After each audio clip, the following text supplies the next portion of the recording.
Hi, my name is Nate Knudsen. I apologize that I'm not in class today. My topic is biblical masculinity.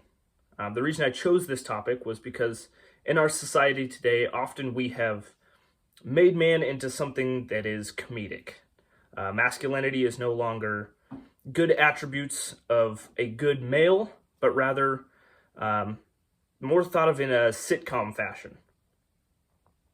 But I wanted to look into what makes true masculinity. The kind of masculinity that we see in good husbands and good fathers, fathers that make kids feel loved and make good workers in hard jobs, and the kind of masculinity that we see in firemen when they rush into burning buildings to save people. But often in our mainstream culture that we see being pushed, we're mostly just seeing two narratives. The first narrative is the men are toxic, everything about masculinity needs to go viewpoint. This has been mostly led by our feminism through the years.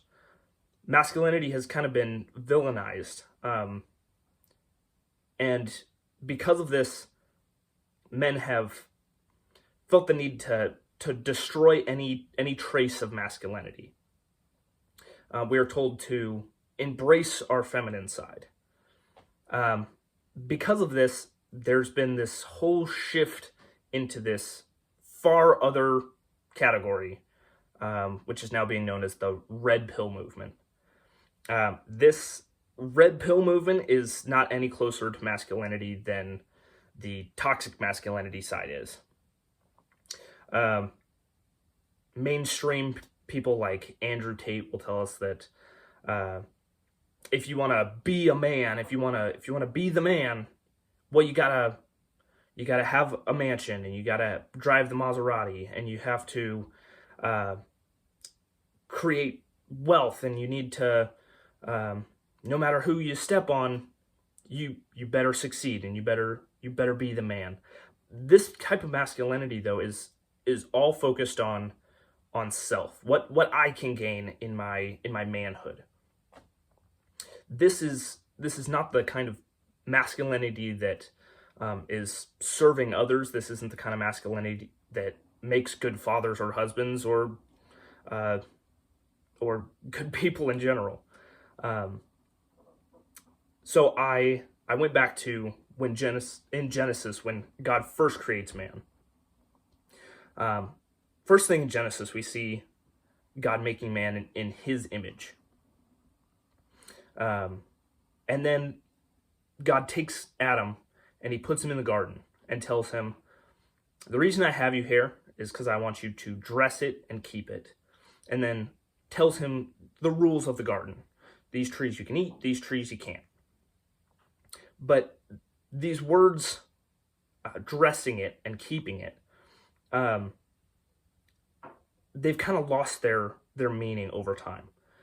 I think for most of us, we think of this as he was just supposed to tend to the garden, be kind of a landscaper of the garden while he was there. However, only the first part of that is true. Dressing it does mean to work. But the term keeping it has a much deeper meaning. It means to guard or preserve or retain. So what God was telling Adam was, I want you to work in the garden, but I also want you to guard it and preserve it and retain it. Keep it the way it's supposed to be. Don't let corruption come in. Don't let things disorder how I've structured it to be. Now, in that, Adam fails terribly, as we all do when we try to follow God's word perfectly. We see the devil come in, we see him distort everything and destroy everything, and man is kicked out of the garden. Later on, much later, we have Jesus. Jesus is the perfect Adam. He is the perfect representation of what not only humans are supposed to be, but what a good man is supposed to be. Now, in our Christian culture, we've kind of done what society has done.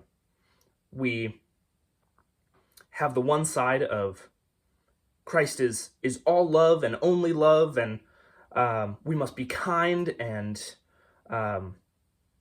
we must kind of take that good church boy mentality of things. And then we have another side of church culture that will look at Christ and say, well, we must command and we must rebuke like he did with the Pharisees. Excuse me. We must follow the rules. We must do everything perfectly. And it's staunch, and it lacks the Christ love. A major verse that we pull from in our society, in our Christian society today, comes from Matthew 29:11, and I'm going to read that real quick. It says, "Take my yoke upon you, and learn of me, for I am meek and lowly in heart, and ye shall find rest unto your souls." Now, the idea of this, Christ is saying, hey, bind yourself up with me, follow what I'm doing. This would have made that society in that day think of two oxen being yoked together plowing a field. It was moving in the same direction, working the same soil. We were to follow what he was doing and follow the good work that he was doing and learning about him and being more like him, which in the next part of that he says is meek and lowly. But over time we've lost the definition of these words. Now, lowly, this just means humble. But the term meek, we often think of this as a term of timidity or weakness, this kind of frail mousiness. But that is a really poor understanding of this word. The term meek is strength under control. It was often used to describe like a war horse. So a war horse would need to be strong and capable and powerful to, move through enemy lines and to do battle. But also, if it wasn't able to be controlled, then that horse was useless. So Christ, in using this word, is referring to himself as be strong, but put that strength under voluntary control. And we're supposed to take that control and give that control over to God. And we see Christ doing this time and time again as he, moves towards the cross. We see him coming up to his captors and him saying, well, do you not think that I could at one moment call upon my Father and have him send more than 12 legion of angels to my side? But then continues to go through with it and allow them to capture him. He wasn't a timid, frail, or weak man. He was a very, very powerful man, willing to go to the cross. And that's the kind of Christ that we're supposed to emulate. It's supposed to be strong. It's supposed to call out bureaucracy.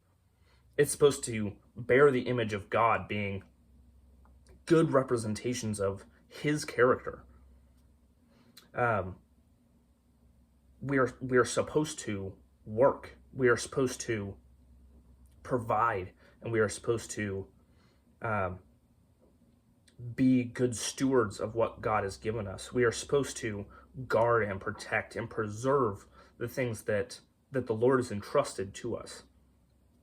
But we are all supposed to do that in humility. And lastly, we should be strong. We should be strong in the Lord, but giving him the control of that power, not taking the fame and the benefits for ourselves, but as service to others in the name of God. Thank you.